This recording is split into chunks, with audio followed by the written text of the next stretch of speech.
आप सभी विद्यार्थियों का इस YouTube चैनल रामजीलाल क्लासेस में स्वागत है। हम लोगों ने स्टार्टिंग की थी इंटरमीडिएट के सेकेंड सेक्शन की, जिसकी पहली यूनिट थी प्रकाशिकी ऑप्टिक्स। प्रकाशिकी में जो कुछ बेसिक चीज़ें थी उनकी चर्चा हम लोग पिछले वीडियो में कर चुके हैं और इस वीडियो में स्टार्ट करेंगे हम सिलेबस को। जो प्रकाशिकी में कुछ भाग रखे गए हैं, जैसे कि प्रकाश का परावर्तन, एक प्रकाश की घटना रखी गई है, प्रकाश का अपवर्तन रखा गया है, लेंस रखा गया है, प्रिज्म को रखा गया है और उसमें कुछ प्रकाशिक यंत्र रखे गए हैं और मानव नेत्र रखा गया है। ये कुछ भाग हैं प्रकाशिकी में जो आपको पढ़ने हैं। कुछ बेसिक चीजें हैं जो आपने 10th क्लास में पहले से ही पढ़ रखी हैं, स्टार्टिंग वहीं से होगी। हम पहले अच्छे से बेस पढ़ेंगे। जब बेस अच्छा समझ में आ जाएगा तो आगे जो क्वेश्चन है, डेरिवेशन है और न्यूमेरिकल है, वो अच्छे से हमें समझ में आएंगे। इसलिए वीडियो को अच्छे से वॉच करना है और लास्ट तक देखना है ताकि पूरा कॉन्सेप्ट आपको क्लियर हो जाए। तो स्टार्ट करते हैं। प्रकाशिकी में जो पहला चैप्टर हम लोगों का था, जो हमारी यूनिट है प्रकाशिकी, इस पहली यूनिट का जो चैप्टर नंबर फर्स्ट है, अगर आप सेकेंड सेक्शन की बात करोगे तो चैप्टर नंबर फर्स्ट है, या पीछे से आओगे तो हम लोग 8 चैप्टर फर्स्ट सेक्शन के क्लियर कर चुके थे विद्युत चुंबकीय तरंगे तक। तो उस हिसाब से ये नवा चैप्टर हो जाएगा। एनसीईआरटी इसको एक ही कंबाइंड कर चुकी है, तो चैप्टर नंबर 9 बोल सकते हो, या सेकंड सेशन के हिसाब से अपने आधार पर इसको चैप्टर नंबर फर्स्ट कह सकते हो, जिस चैप्टर का नाम है किरण प्रकाशिकी एवं प्रकाशिक यंत्र।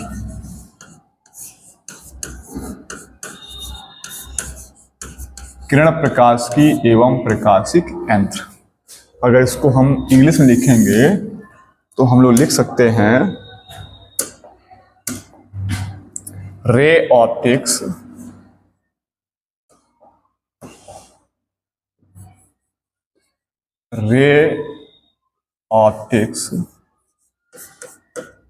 एंड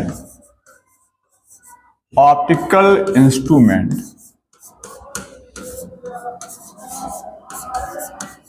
कुछ ऐसे इंस्ट्रूमेंट होंगे, कुछ ऐसे उपकरण होंगे जो प्रकाशीय घटनाओं पर आधारित होंगे।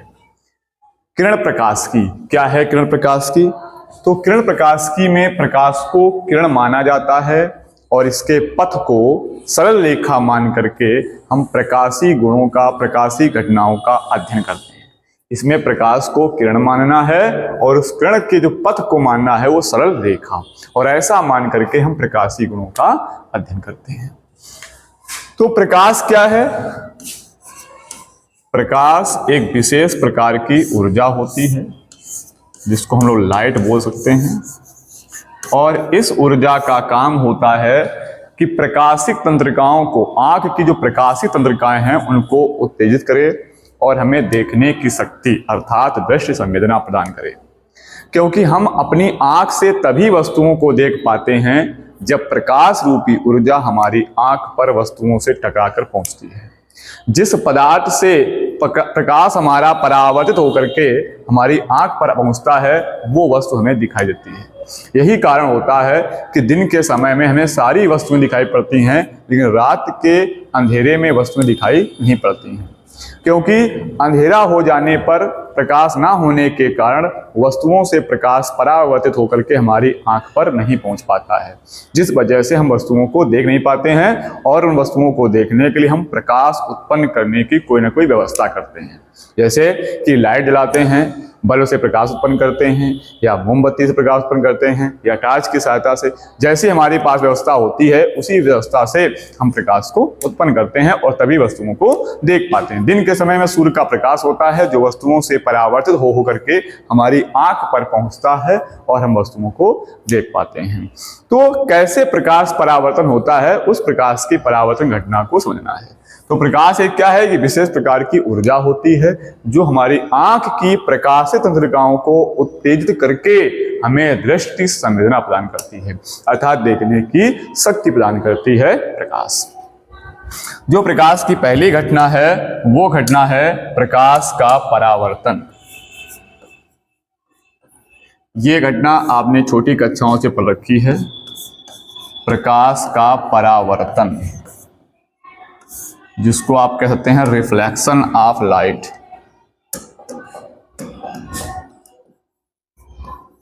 रिफ्लेक्शन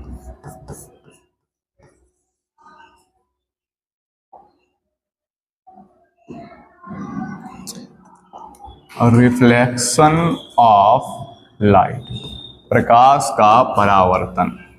शब्द के आधार पर अगर समझेंगे तो परावर्तन शब्द का अर्थ होता है प्रकाश का परिवर्तित हो जाना, प्रकाश का बदल जाना। अक्सर आपने देखा होगा कि अगर हम धूप में किसी गिलास को रख दें तो बहुत चमकदार दिखाई पड़ता है, कोई मिरर रख दें, दर्पण वगैरह, वो बहुत चमकता है और उससे प्रकाश का कहीं ना कहीं फोकस बन रहा होता है। ये घटना प्रकाश के परावर्तन के द्वारा होती है। इसमें परावर्तन घटना होती हर वस्तु में है। कुछ पदार्थों का जो तल होता है बहुत चिकना होता है, एकदम स्मूथ होता है, और कुछ पदार्थों का जो तल होता है वो खुरदरा होता है। जितना ज्यादा तल चिकना होता है उतने परावर्तन हमें स्पष्ट समझ में आता है, परावर्तन खूब साफ दिखाई पड़ता है। लेकिन अगर तल खुरदरा है, कम चिकना है, तो परावर्तन कम समझ में आता है। इसीलिए परावर्तन को दो भागों में डिवाइड कर दिया गया है, एक नियमित परावर्तन और एक अनियमित परावर्तन। पहले हम समझेंगे परावर्तन क्या है, फिर देखते हैं नियमित और अनियमित परावर्तन क्या होते हैं। तो परावर्तन होने के लिए हमें एक ऐसे पृष्ठ की आवश्यकता होती है जिसका एक तल चिकना हो, तभी हम परावर्तन को स्पष्ट देख पाते हैं।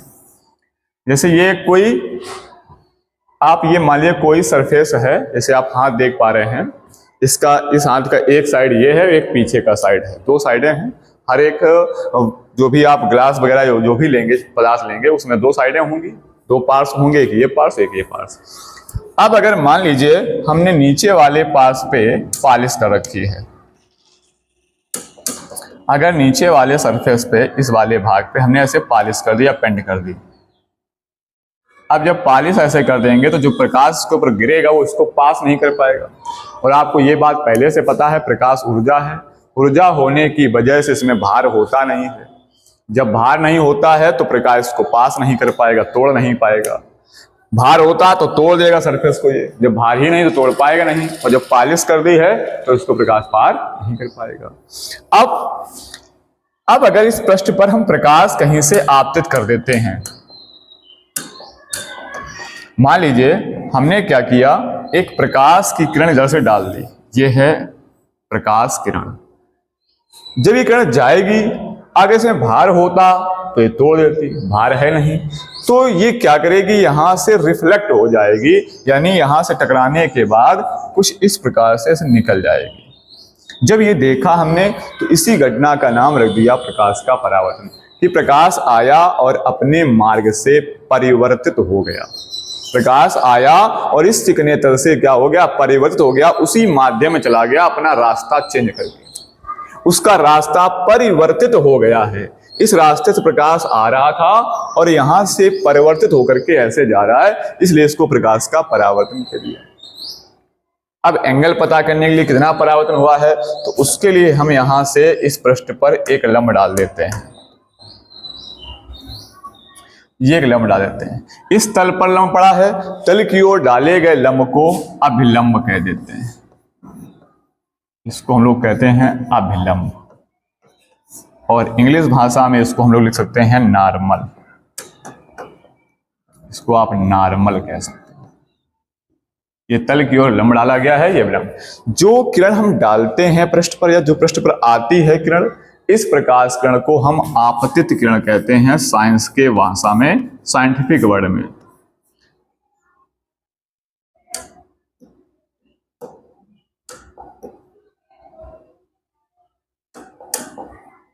ये हमारी है आपतित किरण।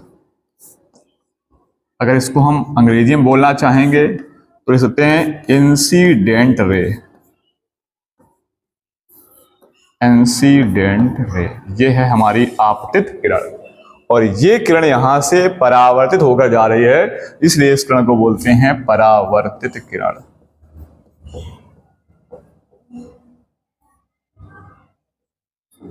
ये है परावर्तित किरण, अगर इंग्लिश में बोलना चाहेंगे तो बोल सकते हैं रिफ्लेक्टेड रे।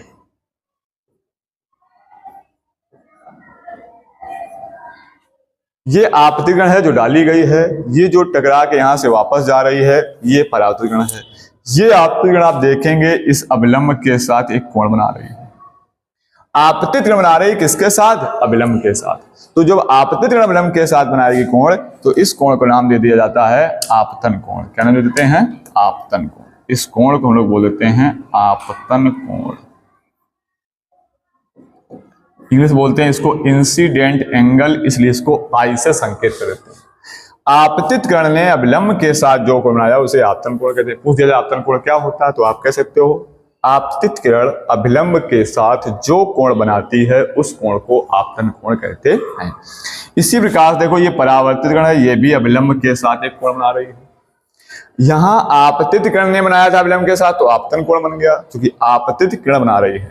यहां परावर्तित किरण बना रही है अभिलंब के साथ, तो परावर्तित किरण द्वारा बनाया गया कोण कहलाएगा परावर्तन कोण। इसको कह सकते हैं हम रिफ्लेक्शन एंगल। तो इस परावर्तन कोण को हम लिख देते हैं आर, इसको स्मॉल आर संकेत कर देते हैं। ये पूरी जो घटना आप देख रहे हैं ये प्रकाश का परावर्तन है। इसको डिफाइन कैसे करना है, परिभाषा इसकी कैसे लिखनी है कि जब प्रकाश किसी चिकने या पालिशदार तल पर आपतित होता है तो उसका अधिकांशतः भाग, ज्यादा से ज्यादा भाग टकरा कर उसी माध्यम में वापस लौट जाता है।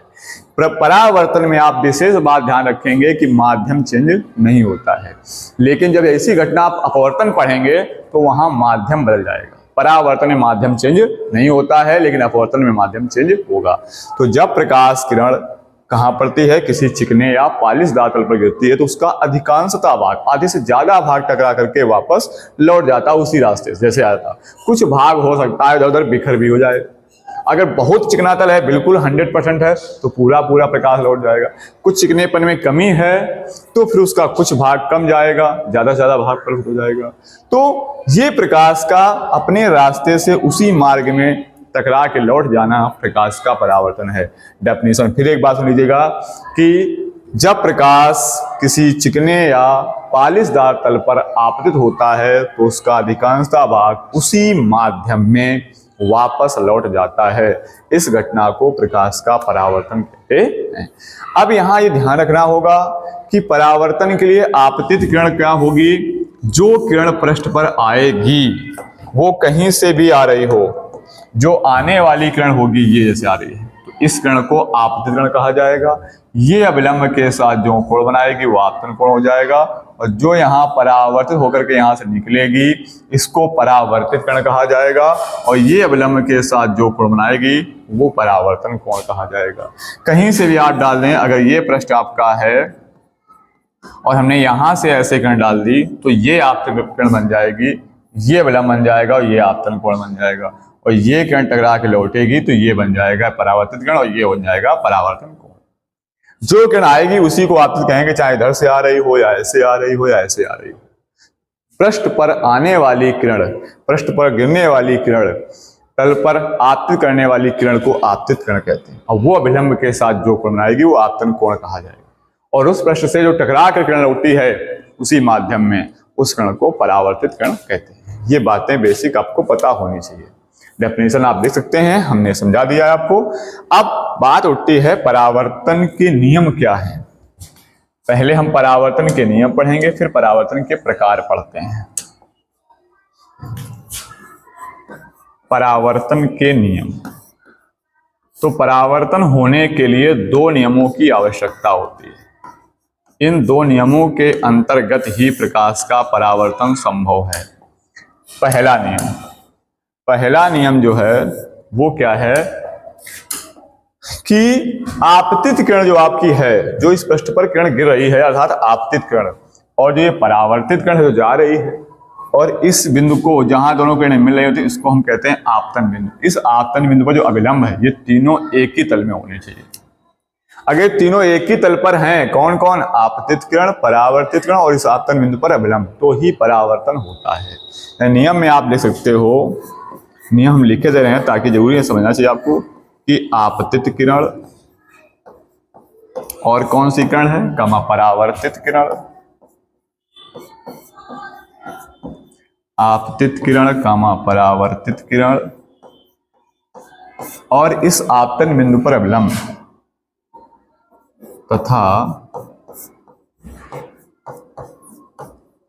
आपतन बिंदु पर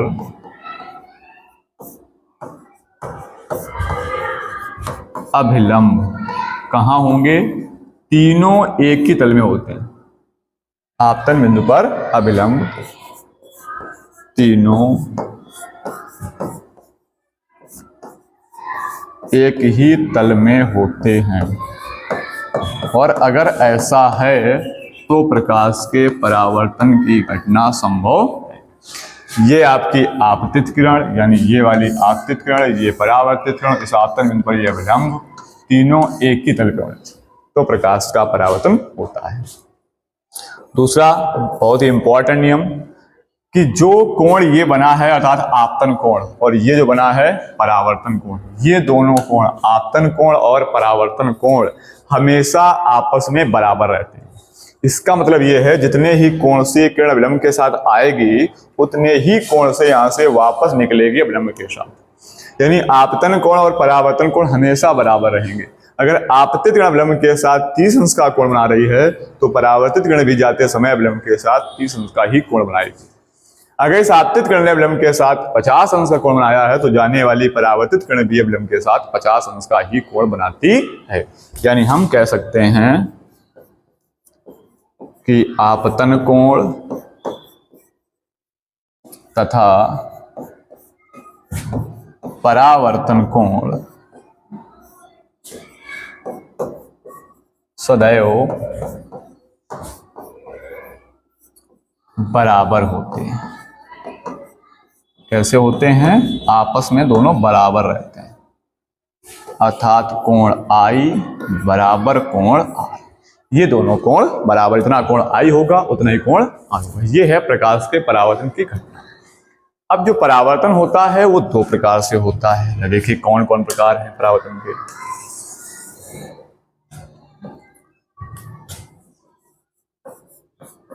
परावर्तन के प्रकार,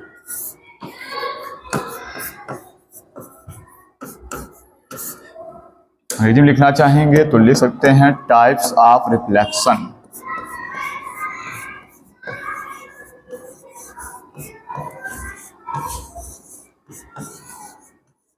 टाइप्स ऑफ रिफ्लेक्शन, परावर्तन के प्रकार। तो यहां जो परावर्तन के प्रकार देखेगा वो दो प्रकार का प्रकाश का परावर्तन होता है। एक होता है नियमित परावर्तन, जिसको आप कह सकते हो रेगुलर रिफ्लेक्शन,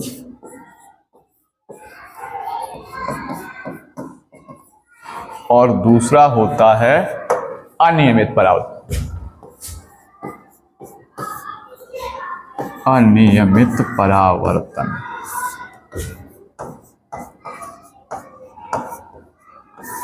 इसको हम कहते हैं इर्रेगुलर।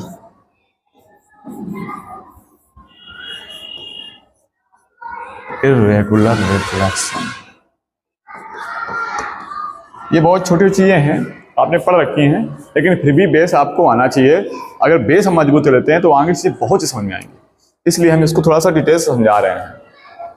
अब नियमित परावर्तन क्या होता है और अनियमित परावर्तन क्या होता है? नियमित, उसका कुछ नियम है, कोई सिद्धांत है, उसी के अकॉर्डिंग काम करेगा। अनियमित, इसका कोई नियम नहीं है, सब उल्टा सीधा काम करेगा, वो नियम ही नहीं उसका है। जिसका संसार में नियम नहीं हुआ वो काम अच्छा कर ही नहीं सकता है। सारे काम अच्छे जो होते हैं वो नियम के अकॉर्डिंग, चाहे वो जो भी संस्था हो, कोई व्यवस्था हो, उसमें पहले नियम लागू किए जाते हैं और नियमों के आधार पर जो काम होता है वो अच्छा काम होता है।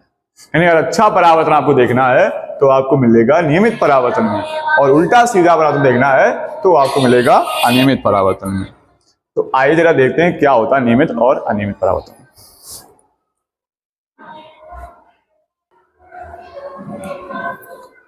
तो नियमित परावर्तन कब होता है? जब हमारा जो तल है वो चिकना हो। कैसा हो? चिकना होना चाहिए।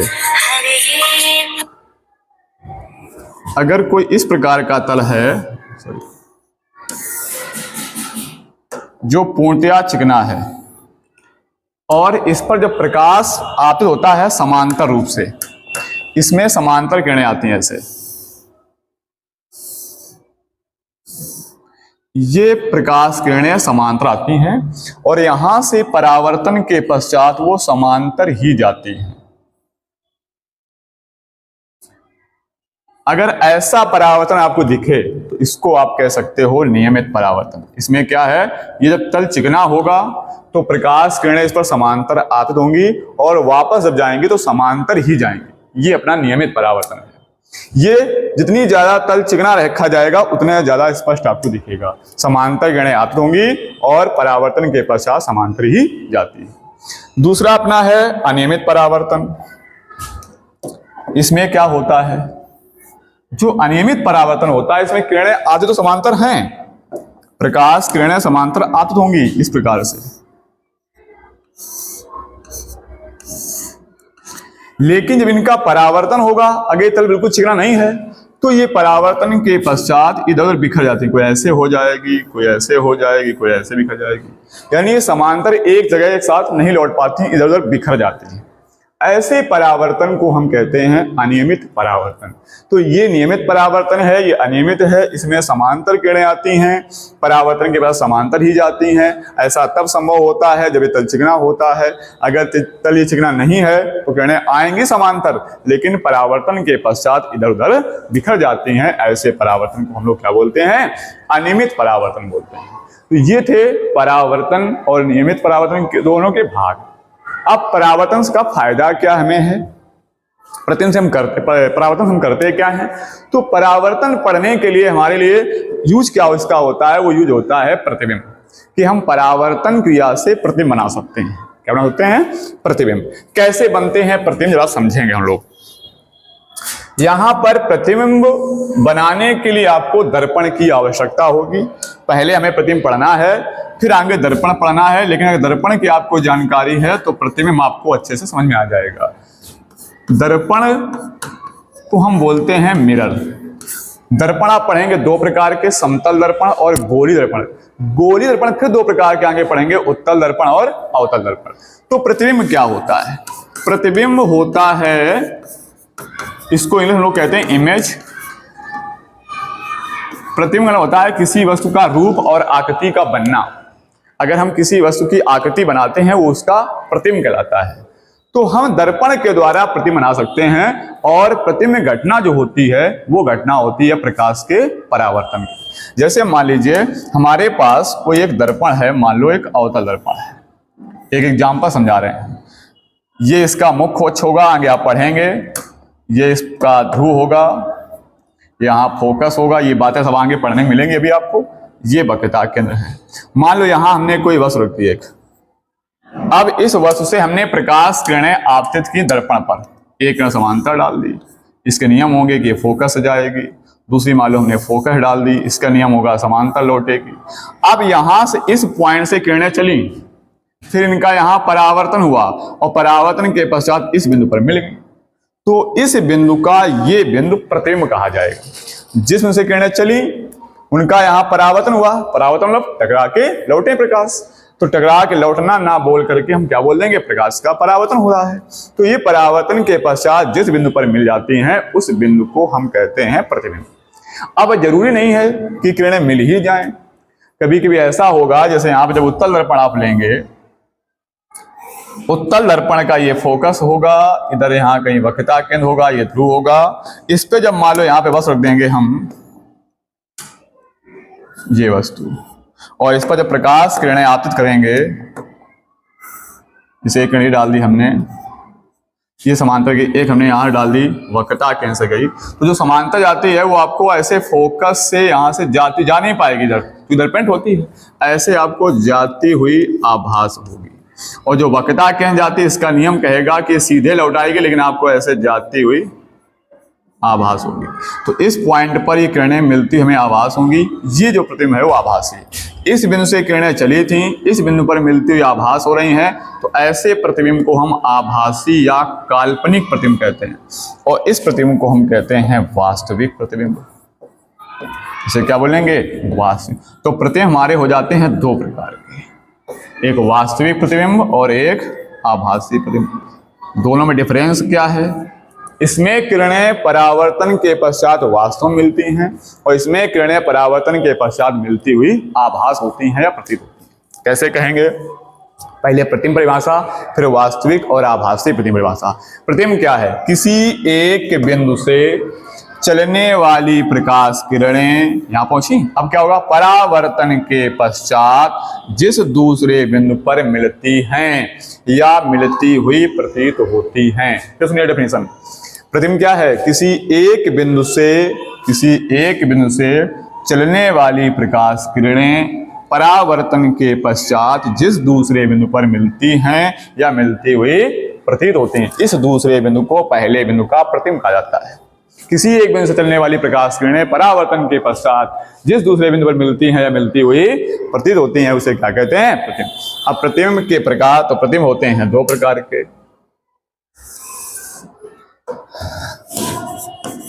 प्रतिबिंब के प्रकार,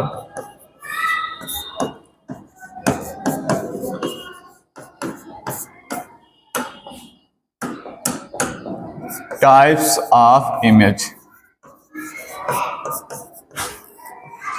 टाइप्स ऑफ इमेज, प्रतिबिंब के प्रकार। तो प्रतिबिंब तो दो प्रकार के। पहला वास्तविक प्रतिबिंब,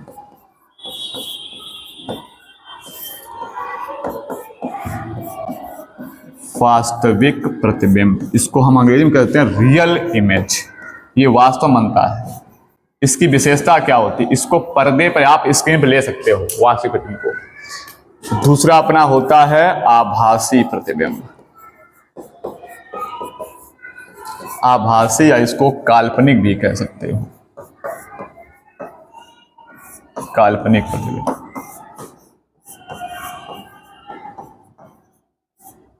वर्चुअल इमेज,